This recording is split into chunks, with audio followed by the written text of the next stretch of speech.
이 시간 저희들에게 주신 하나님의 말씀은 이사야서 46장 9절로 10절 말씀입니다. 너희는 옛적 일을 기억하라. 나는 하나님이라. 나 외에 다른 이가 없느니라. 나는 하나님이라. 나 같은 이가 없느니라. 내가 시초부터 종말을 알리며 아직 이루지 아니한 일을 옛적부터 보이고 이르기를 나의 뜻이 설 것이니 내가 나의 모든 기뻐하는 것을 이루리라 하였노라. 아멘. 오늘은 사순절 첫째 주가 시작이 되었습니다. 이 사순절 기간 주님의 그 행적, 우리를 위하여 십자가를 지시는 그 행적을 묵상하면서 또 경건의 시간을 갖는 그런 기간인데, 오늘 예배로부터 이 사순절 기간 내내 여러분 은혜 많이 받으시고 축복 많이 받는 여러분 한 분 한 분 되시기를 축복합니다. 우리 옆에 분 인사 한번 하겠습니다. 하나님이 행하신 일을 기억합시다. 네. 표정들이 다 이렇게 다 기억하고 있습니다. 이런 표정이었어요. 감사합니다. 요즘 이 엄청 죄송한 이야기인데 저도 이제 나이라는 게 느껴지나 봐요. 특히 요새 이렇게 누구 만나서 이야기하는 거 보면 거의 제가 과거에 용맹했던 그런 영웅담들을 이야기를 많이 하더라고요. 예전에 내가 이렇게 어떻게 했고 저렇게 했고. 근데 보면 괜찮은 것 같았어요. 제가 20대 30대 했던 일들 보면 자랑할 만한 건데, 근데 잘 생각해 보면 내가 왜 이럴까?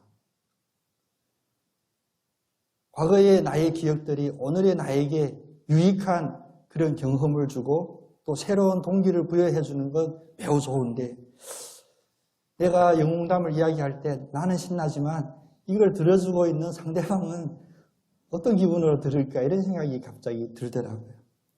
아마 듣는 얘기는 별 의미가 없을 거예요. 왜냐? 자기 이야기가 아니니까. 또 그분은 그분 나름대로 하고 싶은 이야기들이 또 있을 테니까. 우리는 누구나 옛 일들을 생각합니다. 옛날에 있었던 일들을.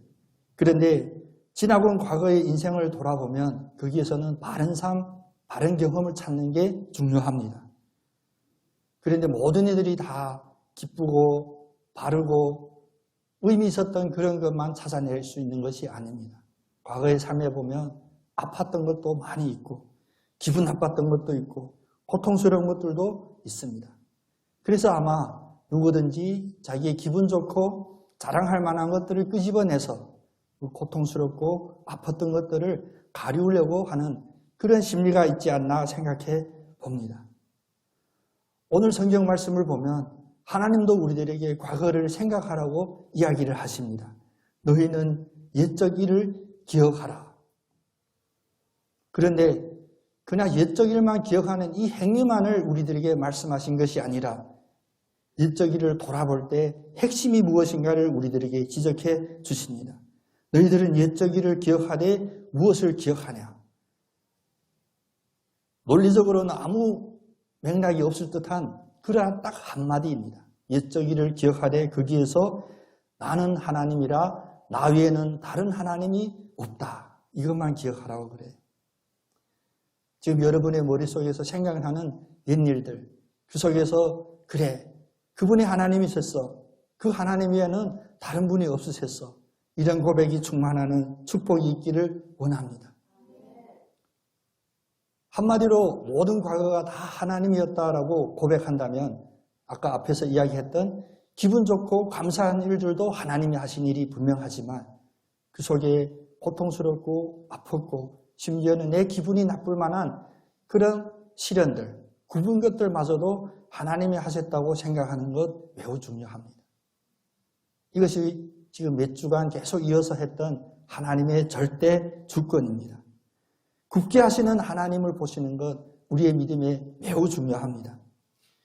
우리는 늘 그런 의문을 갖고 있었습니다. 아마 이 자리에 계시지 않고 또 예수를 믿지 않는 이들은 더구나 더 크게 그 질문을 가지고 있을 것입니다. 그것은 뭐냐면 왜 하나님은 사람들에게 이런 힘든 것, 고난, 시련을 넣어주실까? 왜 하나님은 이런 힘든 시련을 넣어주실까? 그 질문이 가장 큰 질문이거든요.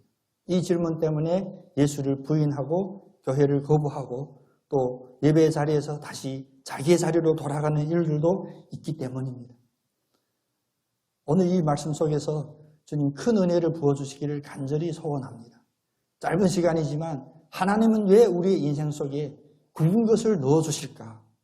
여기에 대한 그런 대답을 듣는 축복받은 여러분 다 됐으면 좋겠습니다. 적어도 하나님은 우리의 삶 속에 굵은 것을 허락해 주는 데는 세 가지 목적이 있으셨습니다. 그 첫 번째는 무엇이냐면 굵은 것을 통하여 우리의 마음 상태를 체크해 보신 거예요. 성경에서는 시험이라고도 해요. 우리의 마음 상태를 체크해 보는 그런 고난을 시험이라고도 합니다. 우리 각 사람의 인생 속에 이런 굵은 것이 한동안 존재하면 그 기간은 물론 각자마다 다릅니다. 길 수도 있고 짧을 수도 있는데 이 기간 동안 우리는 무엇을 하게 되냐? 이 굵은 것 속에서, 고통 속에서, 아픔 속에서 자기 자신을 열어볼 수 있는 그런 시간을 갖게 돼요. 잘 나갈 때는 잘 보이지 않습니다. 우린 잘 나갈 때는 그냥 앞으로 직지만 했었어요. 그런데 이제 이런 굵은 것이 있고 멈춰지게 되면 우리가 생각하기 시작합니다. 우리 눈에 보이기 시작합니다. 결국은 이런 굵은 것이 우리의 마음의 실상을 드러내는 그런 계기가 된다는 것입니다. 특별히 앞에서 고백드린 것과 같이 지난 시간 동안 우리에게 감사한 것들도 있지만 또 이런 굵은 것을 통하여 왜 나는 무엇을 했나 이런 것들을 생각해 볼 수 있다는 것입니다.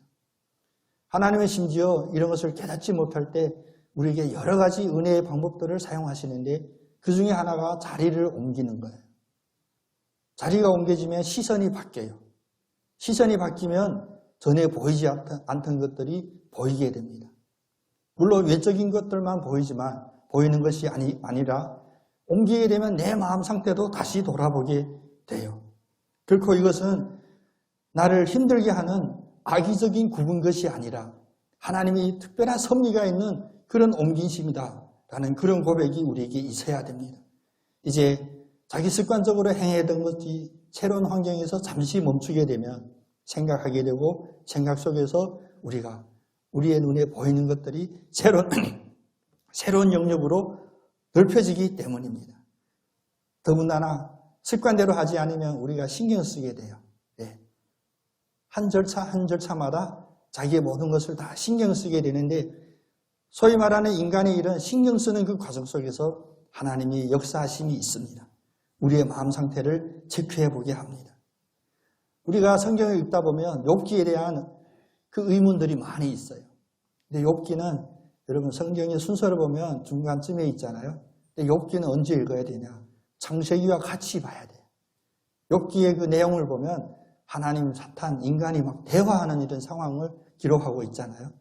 이 욥기는 사실 우리가 어느 정도 믿음을 가지고 뒤에서 읽어야 되는 그런 책이기보다도 창세기, 하나님이 천지를 창조하셨다라는 그 선포의 말씀과 함께 봐야 될 그러한 시점에 보아야 됩니다. 욥기의 내용이 분량 많이 있습니다. 그런데 그 속에서 분명히 드러내는 것은 무엇이냐? 우리의 모든 자존심을 내려놓고 하나님의 절대 주권에 순종하기를 원하시는 하나님의 그 선포가 들어서 있습니다.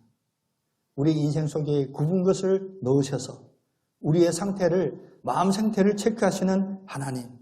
왜? 이것을 체크하지 않으면 우리는 잘못된 길, 멸망의 길로 달려갈지라도 그것을 느끼지 못하고 그대로 끝까지 멸망까지 가기 때문입니다. 욥기 9장 11절 12절에 보면 이런 말씀이 있습니다. 그가 내 앞으로 지나가시나 내가 보지 못하며, 그가 하나님을 말씀하십니다. 하나님이 내 앞을 지나가시나 내가 보지 못하며 그가 내 앞에서 움직이시나 내가 깨닫지 못하느니라. 하나님이 빼앗으시면 누가 막을 수 있으며 무엇을 하시나이까? 라고 물을 수 있으랴. 아멘 하셨죠? 아멘 잘하기 어렵습니다. 내 눈에 보이지 않고 내 앞에서 움직이는 거 내가 깨닫지 못하면서도 오히려 우리 인간은 어떻습니까? 그 앞에서 누가 이런 일을 행하십니까? 하나님이 하셨다. 그러면 하나님 이게 뭐 하는 짓입니까? 이게 우리의 인간의 죄된 본성이라는 겁니다. 고난 앞에서 우리가 구분 상태 속에서 마땅히 바라봐야 될 것을 바라보지 않고 오히려 불만, 또 자기 교만, 자기 주장이 더 설 수 있는 이런 어려운 상황이 있습니다. 그래서 하나님께서는 늘 우리의 삶 속에 굽은 것을 넣으셔서 우리의 마음 상태를 체크하게 하시는 그런 은혜를 부어주십니다. 그래서 고난과 시련을 바라볼 때 하나님의 시선에서 바라볼 수 있고 하나님의 은혜의 입장에서 바라볼 수 있고 감사로 바라볼 수 있는 여러분 다 되시기를 원합니다. 첫 번째로 하나님께서는 굽은 것을 통하여 우리의 마음 상태를 점검한다면 두 번째는 무엇이냐? 이 굽은 것을 통하여 마음 상태를 점검하는 데 그치는 것이 아니라 우리 마음속에 있는 죄를 생각나게 하시고 그 죄를 끄집어내셔서 고쳐주시고 그 죄를 미연에 방지하는 그러한 역할을 하십니다. 하나님께서 굽은 것을 통하여 우리의 죄를 드러내게 하신다. 이 고백도 우리에게 반드시 있어야 되는 고백들입니다. 우리가 성경을 보면 요셉의 이야기가 나와 있습니다. 우리는 늘 요셉에 초점을 맞춰서 바라봤어요. 그런데 요셉을 이방 땅에 노예로 팔았던 그 형제들은 어땠을까? 한번 살펴볼 필요도 있습니다. 그들이 어린 나이에 요셉을 팔았어요. 자기 동생을 팔았어요. 잘못을 저질렀어요. 범죄를 했습니다. 그런데 그 이후에 긴 시간 동안 그들의 마음 상태가 성경에 드러나지를 않아요. 적혀 있지를 않습니다. 아마 그들은 자기의 형통함 속에서 잘 살았을 거예요. 그리고 우리와 마찬가지로 늘 자기가 했던 그런 잘못에 대하여 합리화하고 정당화하면서 살았을 것입니다. 그대로 쭉 살 수도 있었어요. 자기의 형통함 속에서는 돌아볼 수가 없었습니다. 그런데 그 땅에 기근이 생겨요. 형통이 아니라 이제 굽은 것이 생기게 됩니다. 그래서 그들은 살 길을 찾아 애굽 땅으로 왔어요. 식량을 구하러 왔습니다. 그런데 그 애굽에서 오랜 시간 지난 그 땅에서 생각밖에 전혀 예상 밖에 동생 요셉을 만납니다. 그들의 마음속에서는 기쁨이 아닌 공포, 두려움, 죄책감 이런 것들이 생각이 납니다. 그것도 애굽에 있는 그가 노예로 있는 요셉이 아니라 애굽의 총리로 있어요. 그에게는 생사도 가를 수 있는 그런 주권이 주어진 그런 자리에 있었습니다. 그때 그들이 마음속에 무엇이 생각났냐?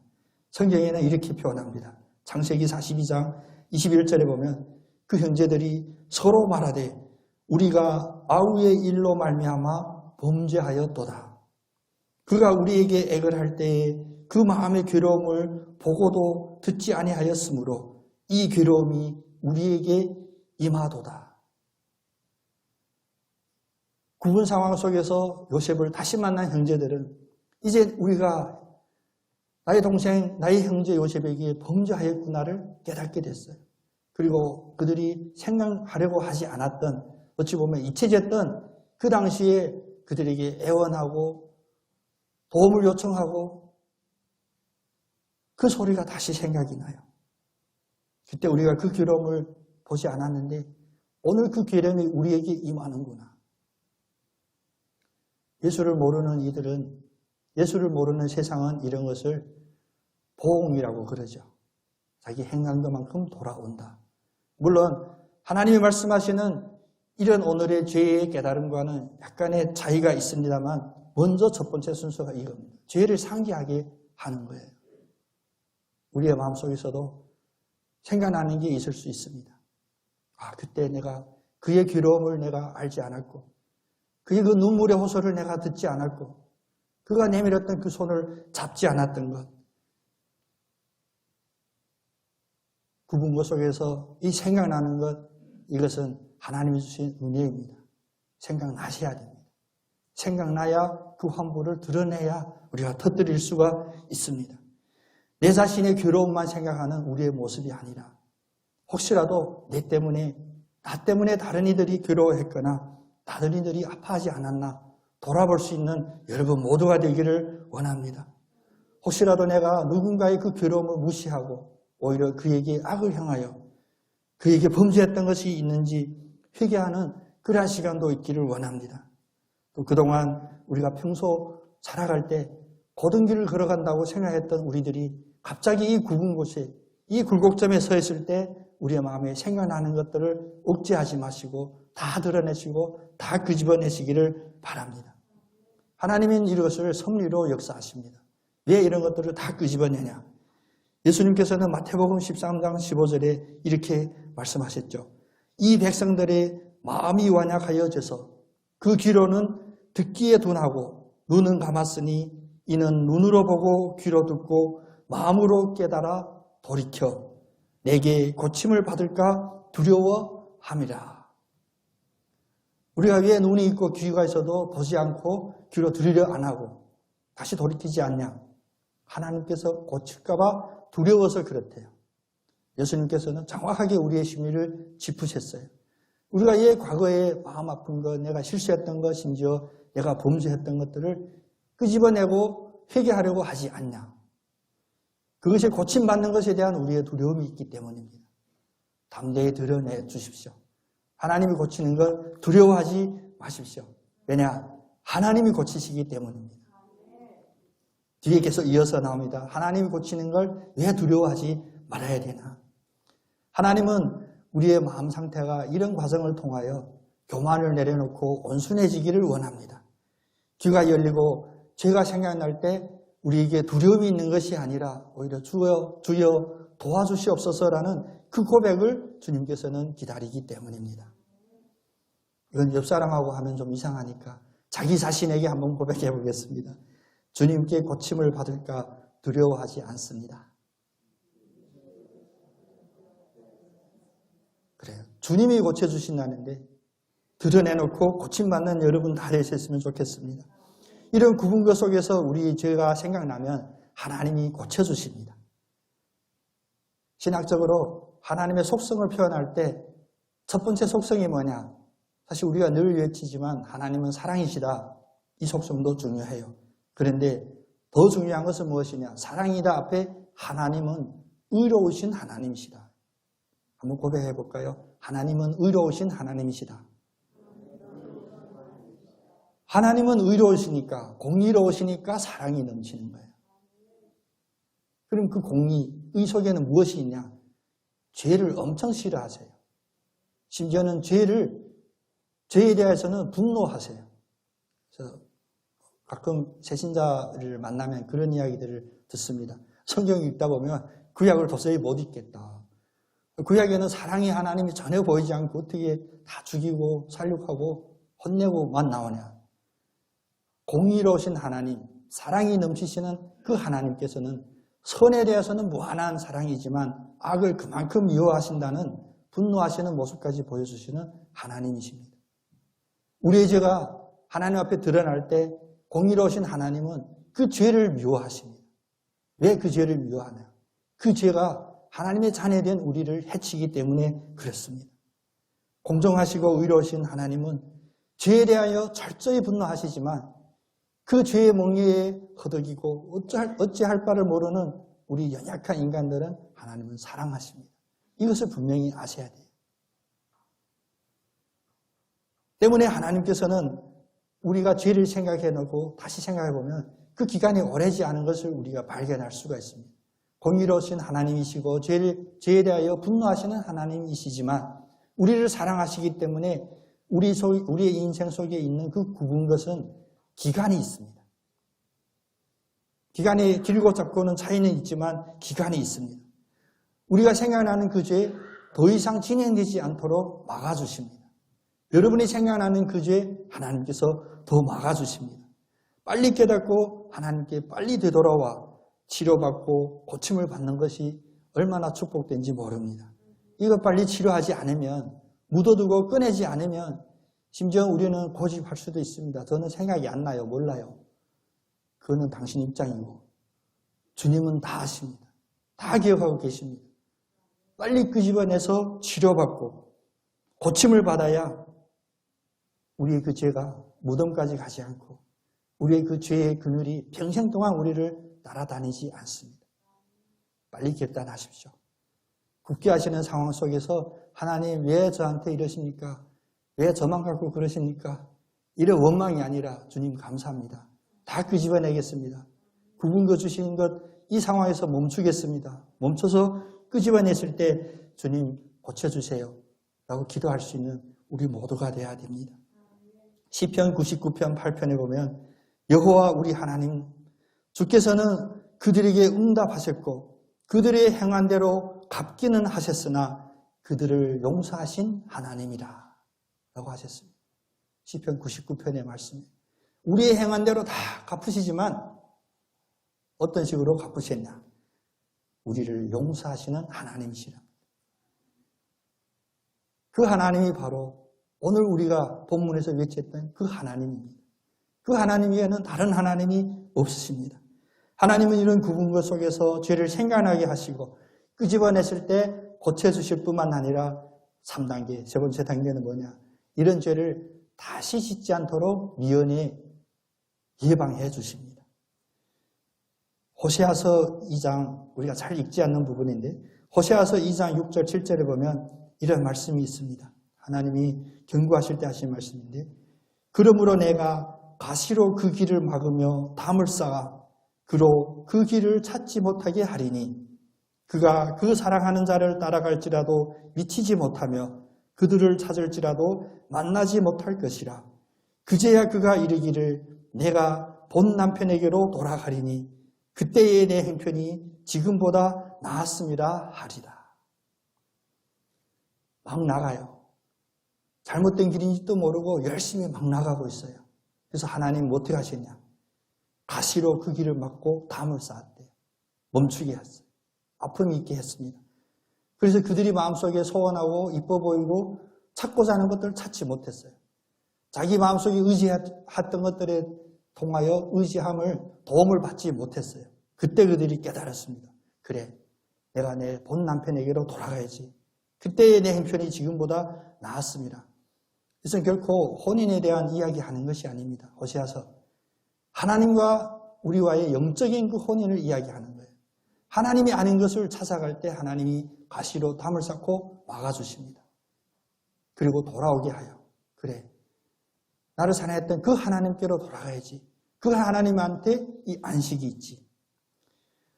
사실 세상에는 우리의 마음속을 유혹하는 매우 교묘한 방법들이 엄청 발달되어 있었어요.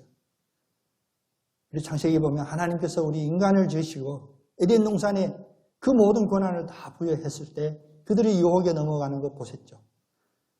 눈에 보기에 보암직하고 먹으면 맛있을 듯 보이는 것, 그런 것들이 다 유혹입니다.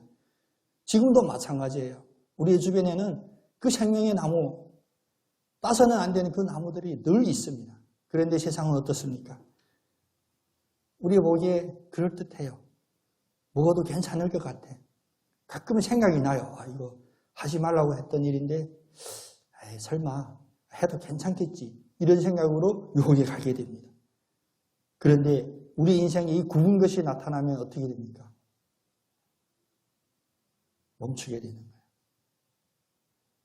그렇게 아름다워 보였던 것이 이제 그 실상이 드러나는 것입니다. 그 색채가 퇴색이 되고 바로 봐야 될 그 본질이 우리에게 보이게 된다는 것입니다.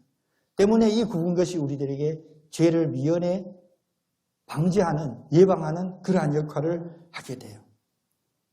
주님께서는 우리의 삶의 그 몫으로 되어 있는 굽은 것들을 다 넣어주셨어요. 그것은 우리의 마음속에 이 가시로 쌓은 그 담을 넘지 못하도록 우리를 붙잡아 주시는 주님의 은혜입니다. 그래서 욥기서 33장 17절 18절에도 이런 말씀이 있습니다. 이는 사람에게 그의 행실을 버리게 하려 하심이며 사람의 교만을 막으려 하심이라. 그는 사람의 혼을 구덩이에 빠지지 않게 하시며 그 생명을 칼에 맞아 멸망하지 않게 하시느니라. 우리의 교만 막으시고 우리의 행실을 버리게 하셔서 우리가 그대로 가면 구덩이에 빠지고 그대로 가면 칼에 맞아 멸망할 수밖에 없는 그 길에서 우리를 붙잡아 주시고 땡겨 주신다는 것입니다. 하나님과 우리의 그 인질에게는 분명한 이런 차이가 있습니다. 매우 중요한 이야기인데, 인간은 무엇이냐? 인간은 자기에게 가장 유쾌한 것을 잘 압니다. 그런데 하나님은 인간에게 가장 유익한 것이 무엇인지를 아십니다. 제가 북경대 철학과 티를 좀 냈는데 여러분 반응 안 해주시면 인간은 자기 행복하고 느낌이 좋은 거는 분명히 알아요. 그런데 그것이 나에게 유익한지 유익하지 않은지는 몰라요. 하나님은 무엇을 아시냐? 하나님은 무엇이 우리에게 유익한 것인지를 아십니다. 때문에 그 하나님을 만난 우리 모두는 축복받은 이들입니다. 육회는 순간 지나갈 수도 있습니다. 그 육회 때문에 내가 돌이킬 수 없는 구덩이에 빠질 수 있고 그 육회 때문에 내가 칼을 맞을 수도 있습니다. 그런데 무엇이 유익이신지를 아시는 하나님께서는 우리가 불쾌하더라도 기분 나쁘더라도 아프다고 외칠지라도 하나님은 그 유익한 그 길로 우리를 인도해 주십니다. 그 유쾌함 속에 과도하게 빠지지 않도록 주님 우리를 굽은 것으로 쓰답 제어해 주십니다. 우리의 굽은 것들이 우리를 부패함에 빠지지 않도록 미연에 방지해 주는 것, 감사하는 우리의 삶이 되기를 원합니다. 이제 세 번째, 하나님께서는 왜 우리에게 굽은 것을 허락해 주셨냐? 굽은 것 속에서는 하나님의 은혜가 역사하고 그 굽은 것 속에서는 우리를 하늘나라 그 소망을 바라볼 수 있게 하기 때문입니다. 육신을 가진 우리 성도들이 이 세상에 사는 것 참 어렵습니다. 네. 우리 육신을 가지고 이 땅에 사니까. 그런데 우리의 영혼에는 이 육신이 원하고 육신이 사는 그 삶에만 만족하는 것이 아니라 우리 영혼이 바라봐야 될 그 본향, 하늘나라 소망을 바라보고 살아야 되니 우리가 힘들 경우들이 있습니다. 그래서 이런 힘듦이 어떻게 드러나냐?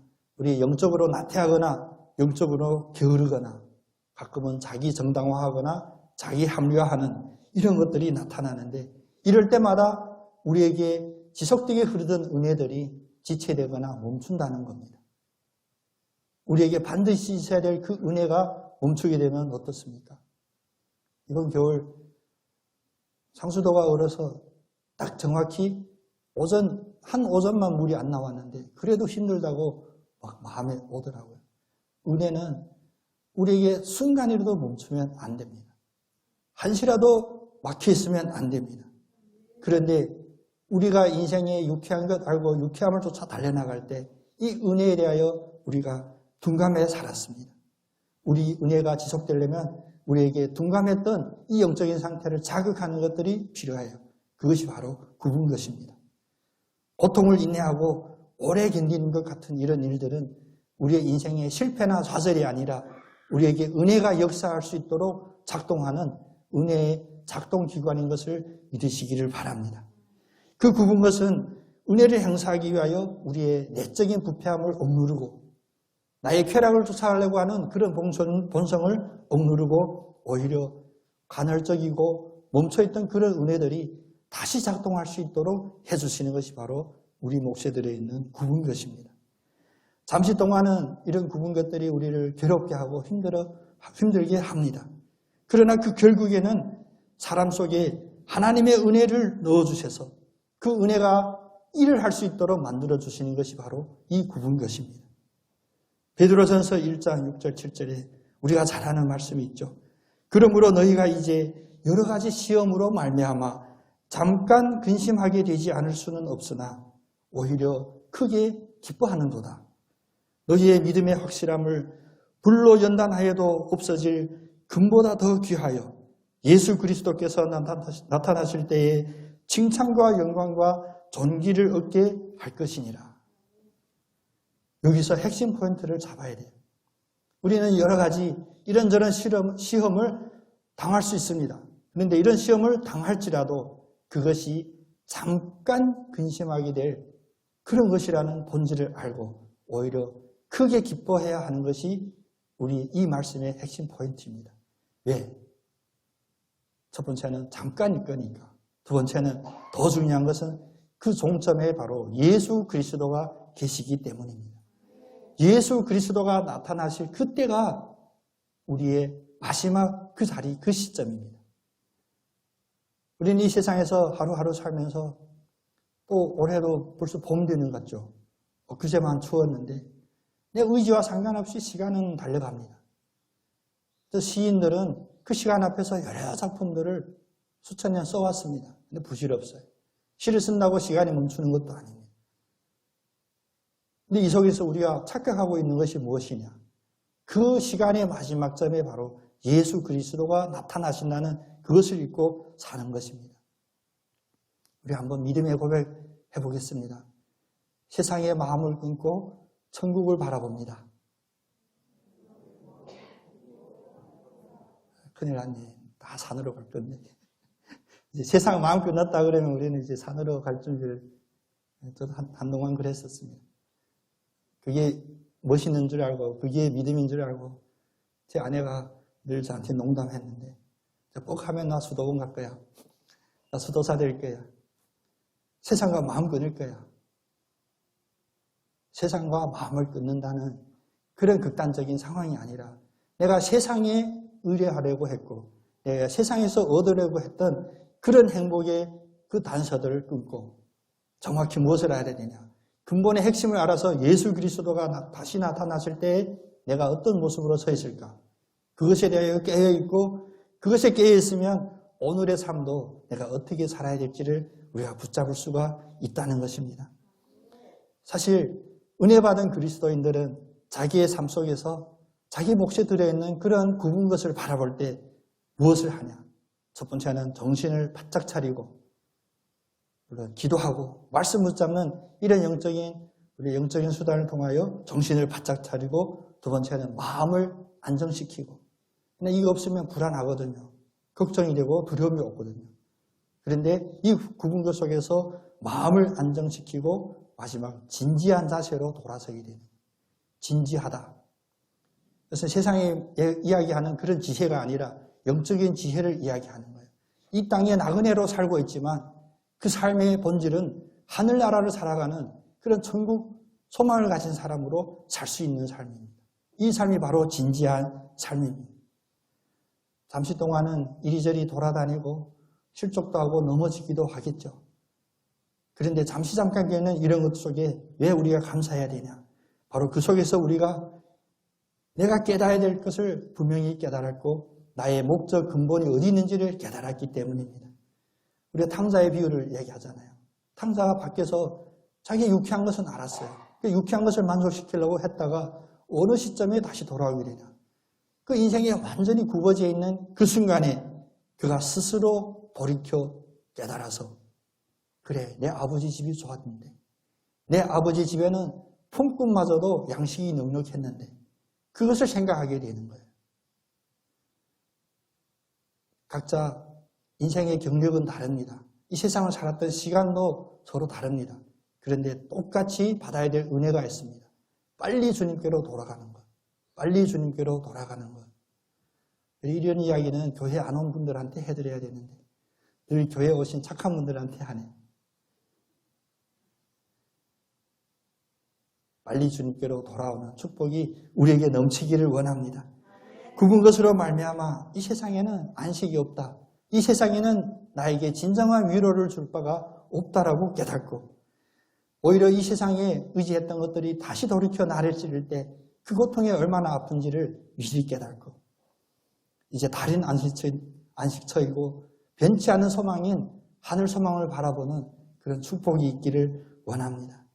하나님은 하나님이 기뻐하시는 뜻대로 우리를 택하셨습니다. 이것도 하나님의 절대 주권이거든요. 나의 공로나 나의 어떤 결단이 아닌 하나님은 우리를 만드시고 우리를 사랑하시기로 작정하셨기 때문에 우리를 선택하시는 거예요. 그러면서 하나님 우리에게 굽은 것을 넣어주신 것, 그 하나님의 섭리를 잘 깨달아서 우리가 하나님 절대 주권 안에서 두려워하거나 염려하는 것이 아니라 오히려 감사합니다. 은혜입니다. 깨닫게 해주셔서 고맙습니다라고 고백하며 나가는 우리 모두가 됐으면 좋겠습니다. 이런 하나님의 절대 주권이라는 큰 영역에서 바라보게 된다면 사실은 우리가 이 세상에서 부딪히는 일들 별로 큰 문제들이 아닙니다. 세상에는 우연도 없지만 하나님의 그 필연 속에서 큰 일들이 아닙니다. 가장 큰 일이 무엇이냐? 우리의 영혼이 하늘나라에서 예수님 다시 만났을 때 구원의 그 자리에 있느냐 아니면 지옥에서 영벌을 받고 철저히 멸망하느냐 그것이 우리에게 가장 핵심적인 부분입니다.